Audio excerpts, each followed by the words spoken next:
The Body Shop connects you with the hottest fitness models in the world. Learn the backstage secrets that most successful bikini divas, fitness models, and bodybuilders use to dominate their competition and land on the covers of magazines. Only here at the Body Shop will we allow you to listen and talk to the best of the best in fitness competition. If you're passionate about bodybuilding and fitness, you have found your new home. All of us here at FTNS Radio would like to welcome you to the Body Shop. Ladies and gentlemen, let's welcome your host, Andre Brick St. Clair. Yes, ladies and gentlemen, welcome to another edition of the Body Shop. Thank you for allowing the Body Shop and FTNS not just into your homes, but in through your airwaves. Only here on the Body Shop will you learn the backstage secrets that the most successful bikini divas, strength trainer athletes, bodybuilders, fitness enthusiasts use to land on the covers of magazines, land in the pages of magazines, and totally dominate and crush their competition. Now, in the studio with me, I have my co-host, the CEO and chairman of Fitness Atlantic, Mr. Brian Canone. Bricks, what's up? How you doing today, B? Not bad. Yeah? I see you got a big smile on your face. I know why. Well, I know, because you're sitting there, you got your magazine open. You're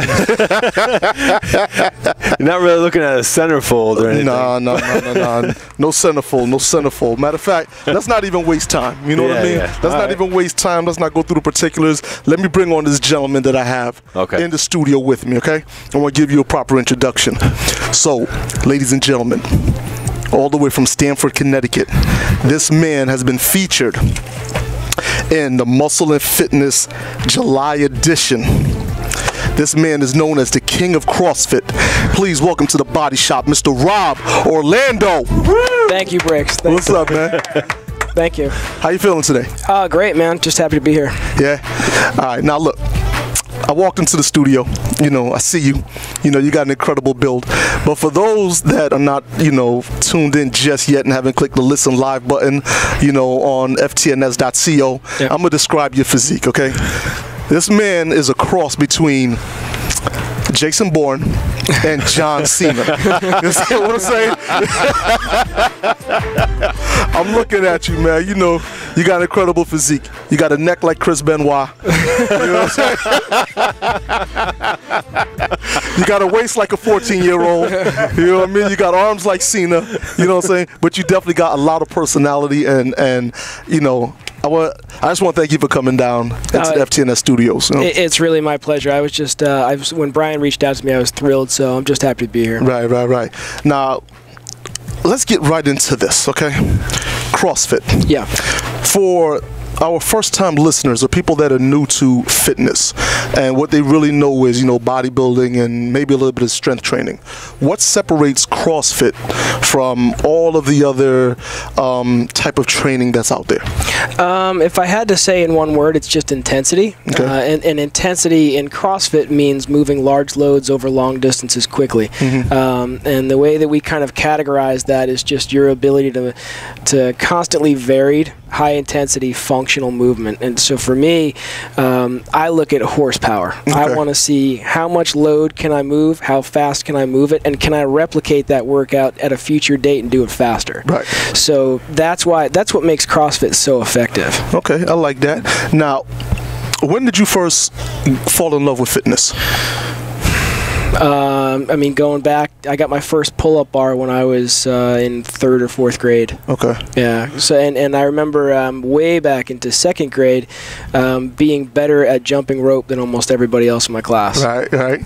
Okay. So you were getting your Rocky Balboa on. Yeah, exactly. You were able to do the cross things. Exactly. The hopping on one foot, side to side, ski motions. Yep. All the rest of that good stuff. All right. From initially getting involved in jump roping and doing the pull-ups, did you ever think about or have you ever done a bodybuilding show?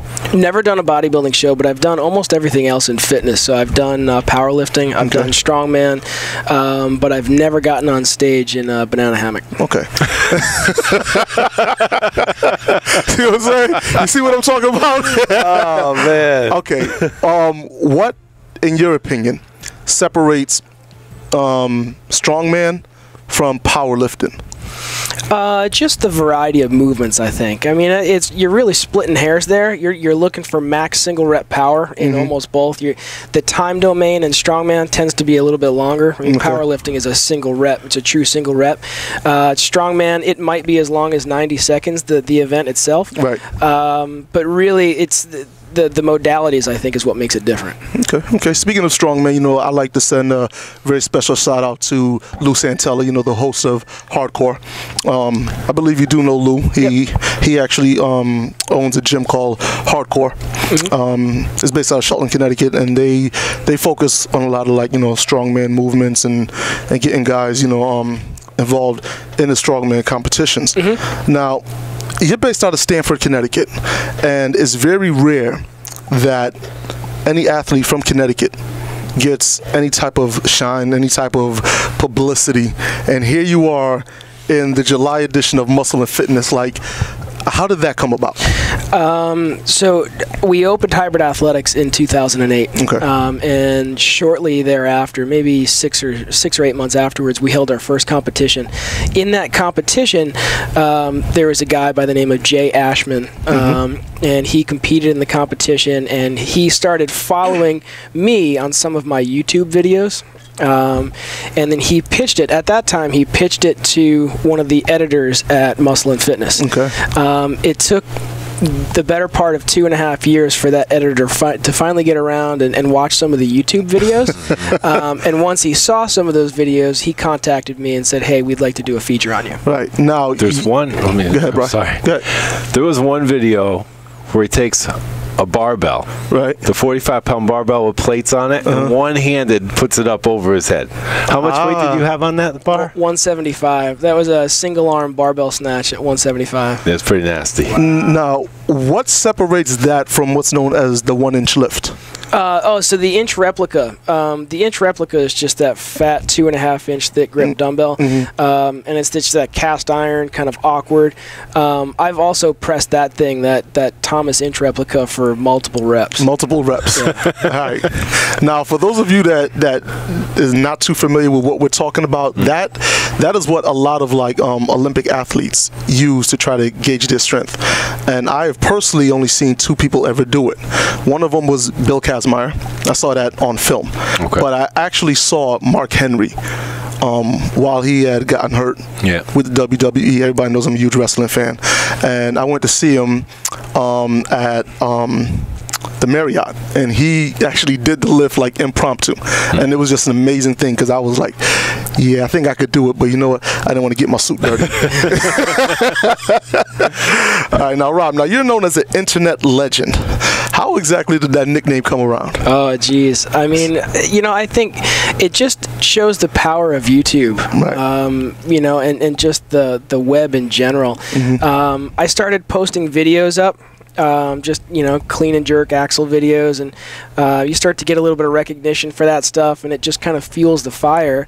And then once you start getting that reputation, it just you know, it kind of feeds on itself. So then you start putting more videos out there, more content, just flood the internet with content of you doing something special. You'll get recognized. Totally agree with that. You know, here on the Body Shop, that's something that Brian, myself, super producer Omal, we always try to teach people, like, you know what, it's time for you to market yourself, learn to brand yourself, just try to separate yourself. You know, don't always follow the norm, don't follow the masses, you know. It isn't easy for people to film themselves and say, I'm going to upload to YouTube right now. The first few times. Anyway, once you get used to it, you're like, yeah, I don't care anymore. You know? And you start looking for, like, how many views come on your videos from now on, you know. But that was, I think it's pretty cool, because I saw Rob on Channel 5.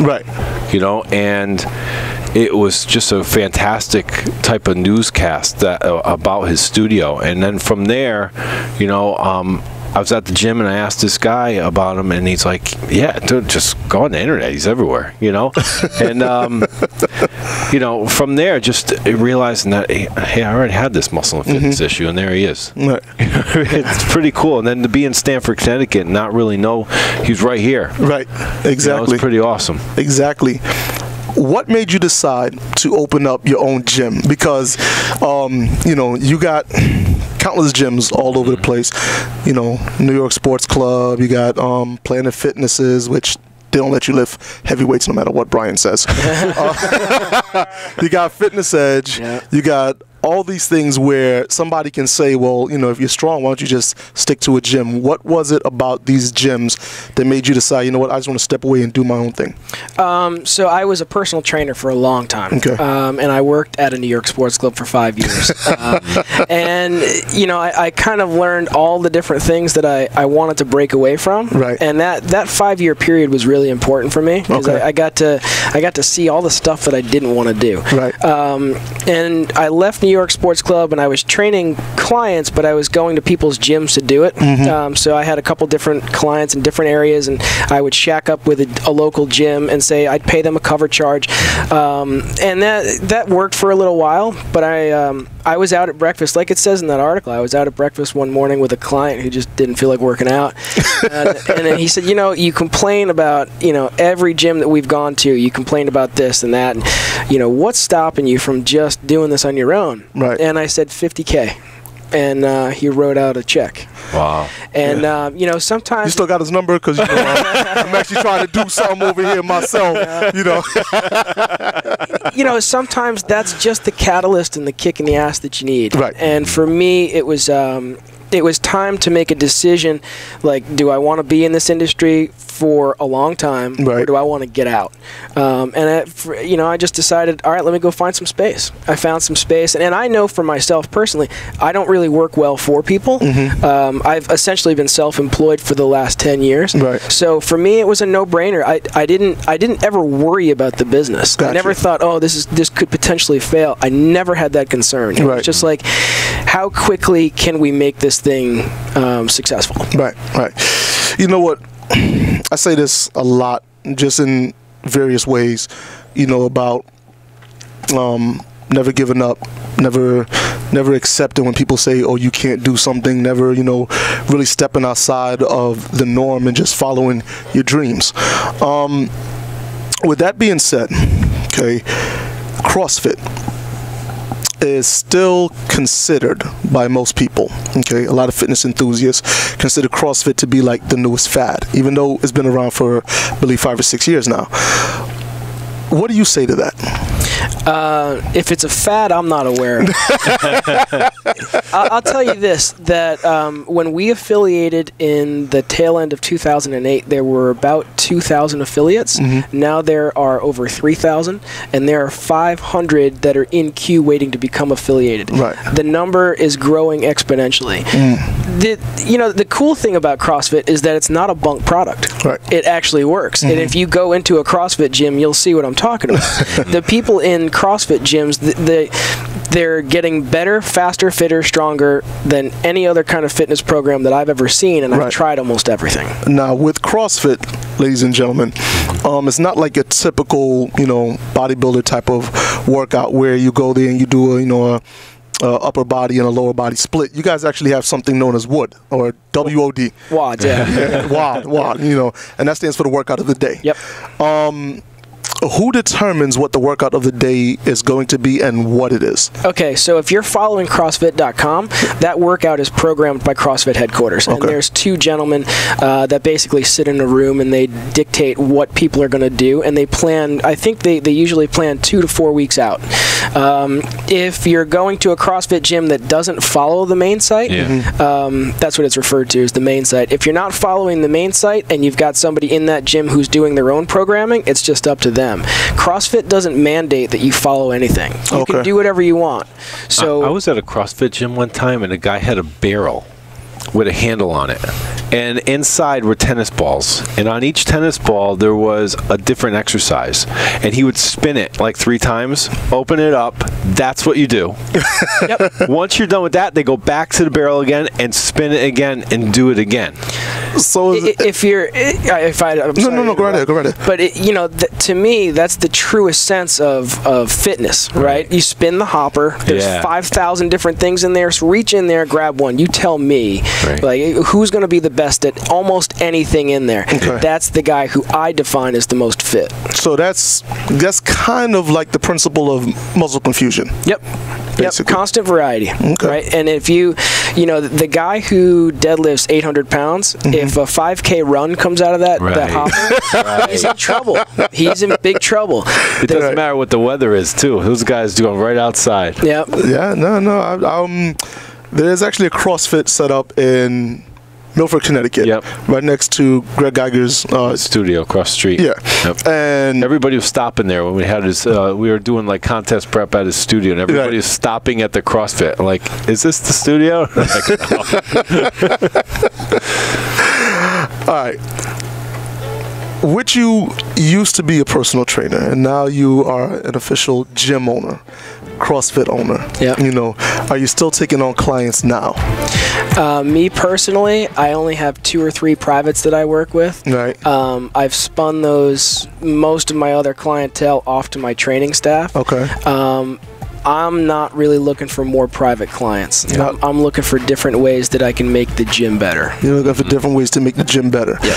Well, there was a guy named Alan Cosgrove just did like a big teleseminar on like how personal training in itself is changing. Yeah. And I think he's a huge group guy. Yep. And that's where a lot of people are talking about group training now, and training people in this way, workouts of the day, and going with these type of formats, whether it's CrossFit, boot camp style, because you train more than one person at a time. You also have community amongst the people. One of the things that's really important to recognize is how powerful the community can be in achieving fitness. And when you're doing that workout and you're in the middle of it and you've got that collective hardship of the group, you're going to push harder than if you were doing it by yourself. And that in and of itself that becomes the catalyst to achieve better fitness. Well, speaking of better fitness and a catalyst, what is the oldest person that you've ever worked with?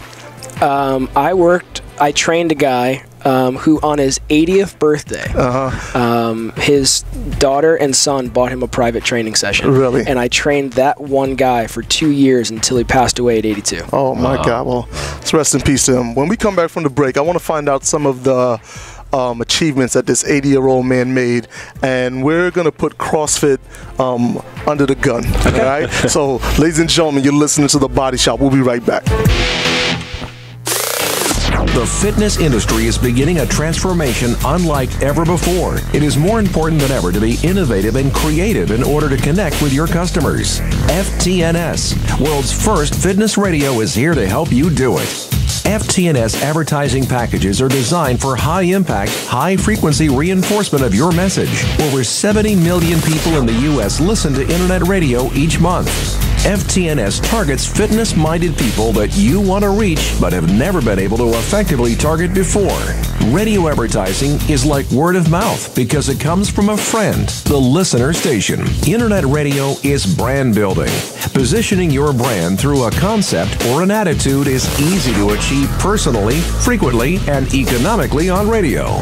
Let's partner together to get your message delivered to the hearts and minds of the FTNS listeners. For more information, please email marketing@ftns.co. Mondays at 8 p.m. Eastern, check out the Just Big Show, hosted by Vincent DeZenzo and Matt Rhodes. These guys are so large you can actually hear them sweat through the radio. Tune in for tips on how to get massive yourself. Plus, you'll hear interviews with some of the strongest athletes on the planet. So make sure not to miss Just Big, Mondays at 8 p.m. Eastern, only on FTNS.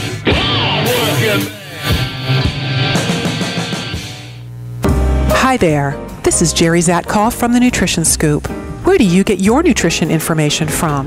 The TV? Friends? Or maybe from the front of the package?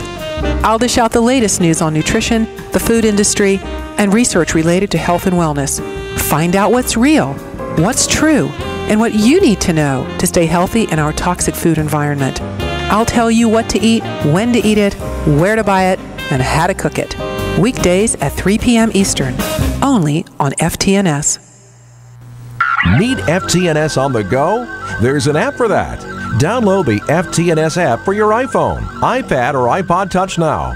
FTNS, world's first fitness radio, will keep you moving. Ah, yes, yes, yes, ladies and gentlemen.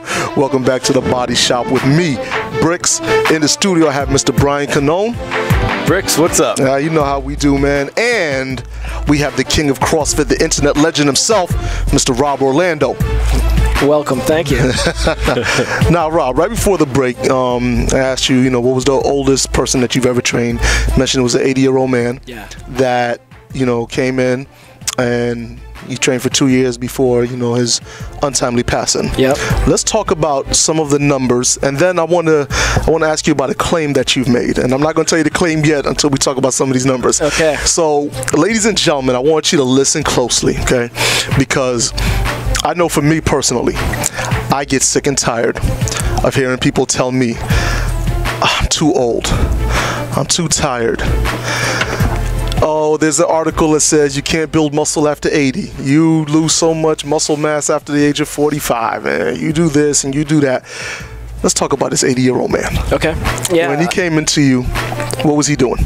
So when this guy David came into me, he was barely walk. Okay. He had reconstructive knee surgery, and it was a knee surgery from like 40 years ago. Wow. Okay. So his knees were bent and swayed to the side. He could barely shuffle around. He was probably 40 pounds overweight. Our first, dozen or so workouts was him walking on a treadmill at 1.5, whatever the slowest that a treadmill will move, right, and me standing next to him for 5 or 10 minutes, and then we would stretch. Okay. Right. That was our first couple workouts.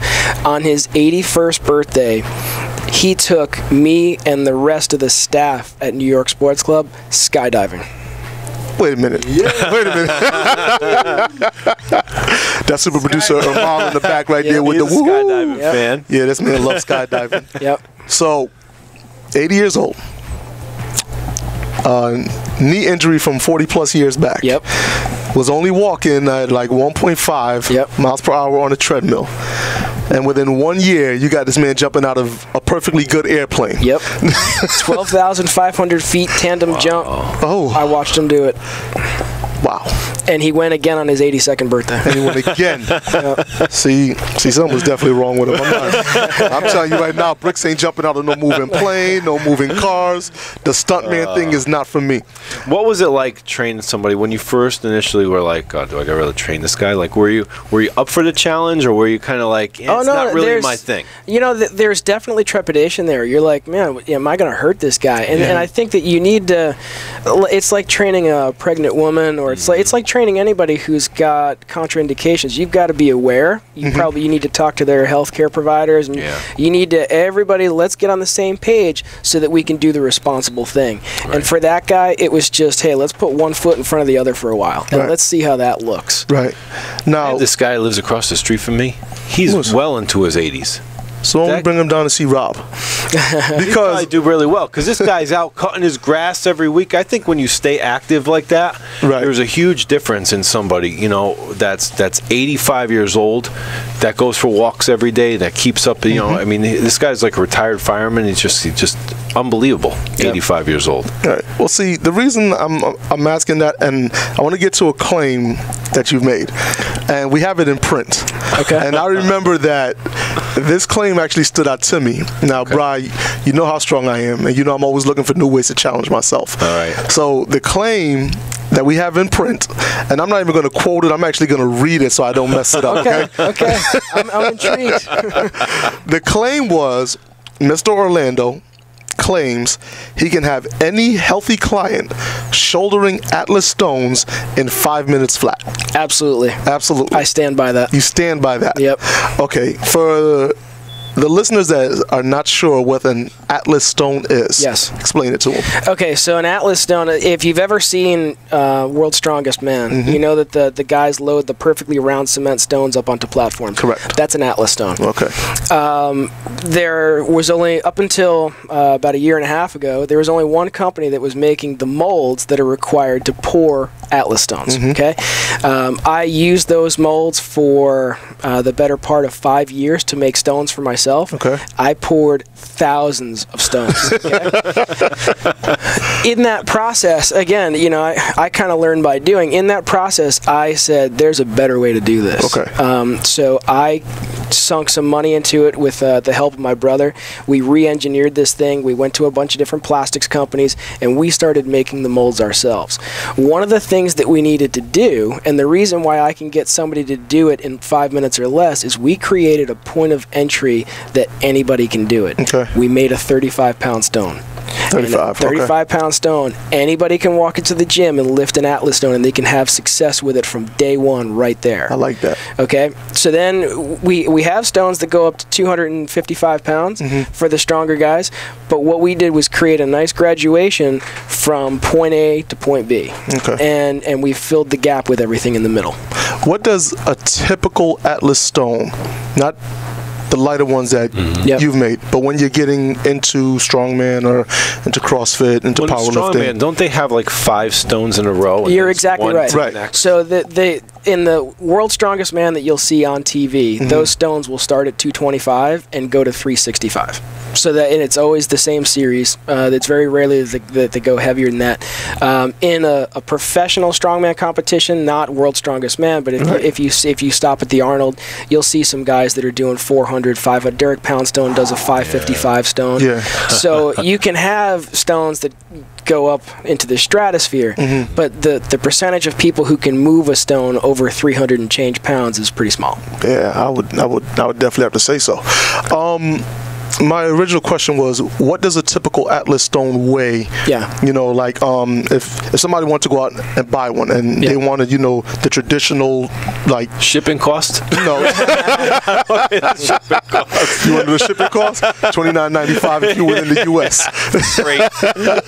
But like, what does a typical Atlas stone weigh if somebody wanted to go out and buy one and, you know, start practicing in their backyard or whatever? Okay, it's kind of a confusing question because it's like saying, okay, what does a barbell weigh? Gotcha. Okay, the barbell is different depending on what workout you're doing, what movement you're doing with it. Okay.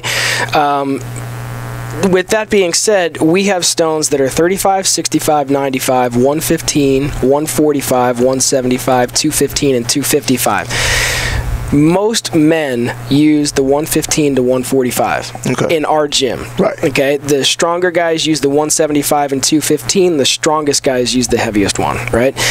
Most women, they'll use in a workout a 65 or a 95. So the ones that you're really interested in is a 65, 95, 115, and 145. Okay. Those are the 4 that I would say of the molds that we sell. We sell the most of those. I saw him doing it in a YouTube video. Did you? Had the mold. He's spraying silicone in there, wiping it through. He's going through the beginning of the video. Says like oh, we can't say what we just said right now. Yeah, no. I was making it with a friend of mine, Scott Mahler, he's been a huge help to me making a lot of stones. I mean, he's put in lots of hours, and we were having a private discussion. So the camera's running, and I thought, let me just edit that out of there. We should think, what are these guys talking about? Little mystery for you. Yeah, I like that. You work with a lot of elite FTS guys.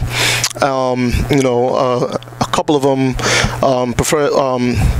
preferably Vinny DeCenzo. Yep. He has a show called Just Big right here on FTNS. What is that like when you see some of these elite strongmen coming into your gym or you're training with them? Like, do you sometimes feel as though they're judging you, like, well, you're really not a power lifter, but what are you doing? Or yeah, you know, and it's not so much. I mean, you know, I feel it occasionally, but I think it's my own neuroses. You know? I don't want to feel like a traitor. Gotcha. Because I think I'm a better strongman now than I was before when I wasn't doing any CrossFit. Right. I think I'm a better athlete, and I think I'm a I'm just more well-rounded. I was telling Brian during the break that the last several strongman competitions I've entered, I've won. And I haven't, since I lost weight and started adding CrossFit workouts to my routine, I haven't lost a contest. You haven't lost a contest? Yeah. All right. I'm just going to play devil's advocate just for 1 second. You got to bear with me. You know, the fans, they expect me to do it. You know, it's nothing personal. Yeah. Do you feel that CrossFit is superior to strongman? No, there's value in both. Okay. There's value in both. I think that just strictly in numbers, there's more CrossFitters out there, right. You know, and I think from in terms of being palatable, CrossFit is more widely accepted than strongman. Okay. And I think that the reason I think that is because that CrossFit has a different point of entry. Right. Okay. The strongman community tends to take pride in the fact that what they do is elite and heavy and strong, and very few people can do it, and that's fine. But what that does is limits who's going to play your sport. Very true. Okay. So I think that CrossFit's just created an all-inclusive environment, and what I'm trying to do is introduce strongman movements to that all-inclusive environment. Okay. You mentioned that you dropped some weight, but your numbers have gone up. Yeah. You haven't lost a strongman competition since you've entered. Let's just briefly talk about diet and nutrition, because there is a stereotype or stigma that goes along that where 99% of the population out there believe that once you start to lose weight, you actually lose strength. So I think in the beginning, when I went from 230 down to 210, you know, and you're in that catabolic phase where you're just breaking down, yeah, I was weaker. There's no question. And you're going to ride that valley. And I went through all the different mental phases of it too, where my friends would be like, "What's wrong with you? Are you sick? I mean, is there something we should know about?" And you know, so I go through that whole process, and I got to start buying smaller clothes, and there's all this stuff going on. And mentally, I just have to kind of ride it out. And as I got lower and lower, and I leveled off for a while, my strength started to come back. Okay. And on top of that, all the gymnastics stuff, my speed stuff, my running, anything that I wanted to do that had anything to do with carrying my body through space got faster. Gotcha. So there was value in it for me. Okay, but like, what type of foods were you typically, you know, ingesting? How many calories? Okay, when I was doing, I never counted a calorie, so I have no idea. Thank God. You know, when I was doing pure strongman, here's a typical dinner: 6 beers. Nice, my man. Heineken's? What are we talking? I'm talking Heineken's or Bass. Yeah, okay? So we're talking real beer. Yes, sir. Okay? Yes, sir. So I would do 6 beers. My wife and I would get Indian food. I would get double naan bread, double rice, and I'd get, you know, chicken tandoori, chicken tikka, and it was enough for 8 people. That was dinner. Okay? That was just dinner. That was dinner. Right. And then I'd wake up in the morning, I'd be bloated and fat, and then I'd go outside and I'd do a 3-hour strongman workout that I did an entire, like, of all the work over 3 hours, it might have been 3 minutes of actual work. Okay? So, you know, in terms of my diet, it went from so loaded with carbs and unfavorable carbs and not enough good quality protein, and it swung, you know, the other direction. So now I look at my plate and I want a big hunk of animal protein, and the way I look at that is it has to have a mother. Okay? Yes. So there we go. Yes, I needed something that used to graze on something. Exactly. Yes, sir. Put some hooves on it. So I've got a big slab of some kind of animal protein. I've got some vegetables, some fruit, nuts, seeds, oils. Is that part of like CrossFit? Was it the paleo diet? The paleo, you know, the CrossFit kind of subscribes to paleo and zone. You'll find CrossFitters that kind of sway one way or the other. Okay. It's been the source of tons of controversy and debate within the CrossFit community. But me personally, I don't subscribe to either one specifically. I kind of ride the line somewhere. Right. But I've never counted a calorie, and I don't know what zone and block is, and I don't know what that is. So you just do more balance? As long as it's like whole, single, you know, ingredient foods like chicken, turkey, fish, baked potatoes, brown rice, vegetables. You just described everything I ate. You're good. Yeah, Brian actually knows his stuff when it comes to that right there. Let's see if Brian knows anything about... I have a question, though. What's up?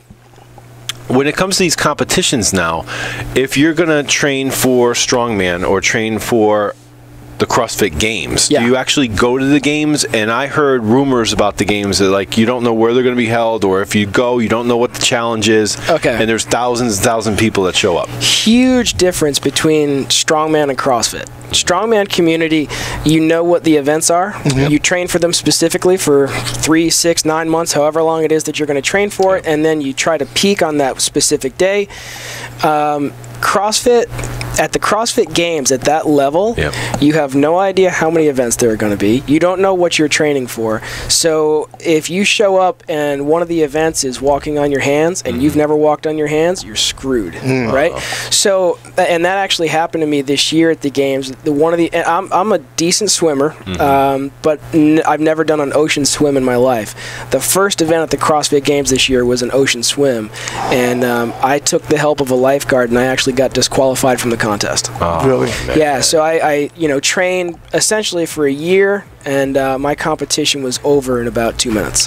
Is that similar in a way to the what's it, Mud Runner? The Tough Mudder. Tough Mudder. Yeah, I mean, it's similar. You think they took a little bit of the idea of CrossFit, right, and kind of ran with it? They throw obstacles at you. Yeah. It's a long run with a bunch of different obstacles and stuff in the middle. Going through electricity and you run through electricity. You run through electricity. Yeah, crazy stuff. After going through mud and swimming, what the hell is this? Some Frankenstein type thing? Yeah, they do them a lot on ski resorts and stuff and they just, like, in the summertime, and just everybody shows up, thousands of people, and it's like you said, it's a lot of obstacles, so it's definitely different than just fitness.